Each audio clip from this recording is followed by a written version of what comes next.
Picture this, right? Yeah. A balloon pops really loud, and suddenly your 5-year-old is clutching their chest, taking these big, deep breaths. It's pretty terrifying, isn't it? That immediate reaction. It just shows how deeply connected a child's feelings and her physical body really are. Yeah. Today in the Deep Dive, we're looking at exactly that scenario, using all the research you've sent in, a child's breathing changing after a big scare. We want to unpack the psychology and the physical stuff going on, and hopefully give you some clear, actionable things you can actually use based on those sources. Okay, so let's dive right in. That sudden loud noise, the child's reaction. What's the main psychological thing happening there, according to our research? Well, what's really striking is just how genuinely startling or even traumatizing a sudden loud sound can be for a little kid. It can instantly set off this, powerful fear response, heightened anxiety. And here's the key bit. That psychological distress often shows up physically, very physically.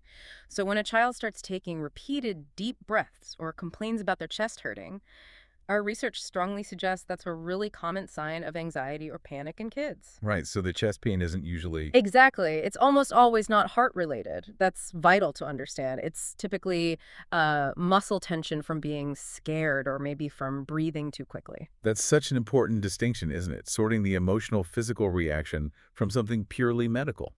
So, okay, that's the immediate reaction.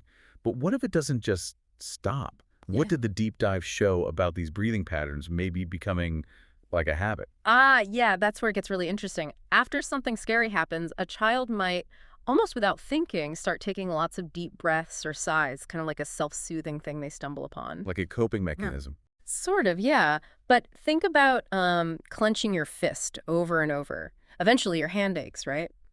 It's similar here. Too much deep breathing, too often, can actually make the chest muscles sore, just overuse. Okay, that makes sense. And then there's hyperventilation. If they breathe too deeply or too fast for too long, it messes with the balance of gases in their body.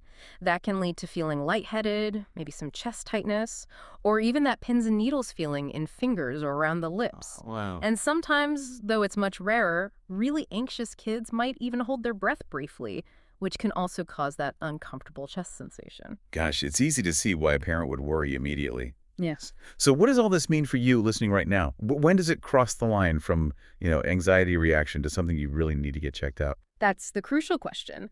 While anxiety is definitely the most likely cause here, our sources clearly flag some signs that mean, yes, you absolutely should see a pediatrician.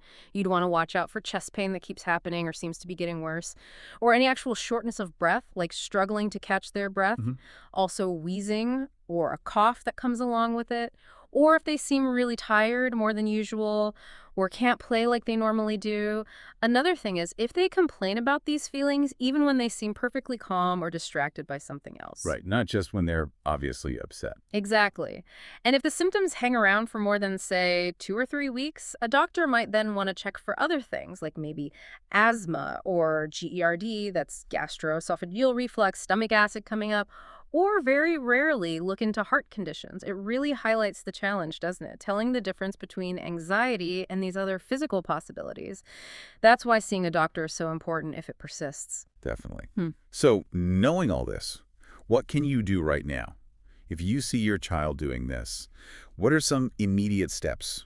Okay, the deep dive gave some really practical, empowering strategies. First, and maybe the most important, is for you to stay calm and reassuring. Try not to have a big reaction every time they take a deep breath. Because that might reinforce it. It can, yeah. Sometimes our own worry kind of fuels the fire inadvertently. Distraction is also super helpful. Get them involved in playing a game, tell a story, sing a song, anything to shift their focus when they start that breathing pattern. Makes sense. And we also learned about teaching simple belly breathing. Breathing in gently through the nose, letting their tummy puff out like a little balloon. Making it into a fun game can work wonders. Like blowing bubbles or something. Exactly. Keep it light and playful. And of course, if these symptoms keep going despite trying these things, thinking about seeing a pediatric psychologist or counselor is definitely a good next step. It really is fascinating, that connection. How a child's inner world, their emotions, can show up so clearly, so physically. It absolutely is. And understanding these subtle body cues really gives you power as a parent or caregiver. Knowing that your calm response, your informed approach, and simple techniques like that playful belly breathing can make such a huge difference. It helps you support both their emotional and their physical well being. This knowledge helps you become that calming, effective presence they need. It's a good reminder, isn't it? Sometimes the loudest physical signs are really just asking for connection and, well, a bit of calm.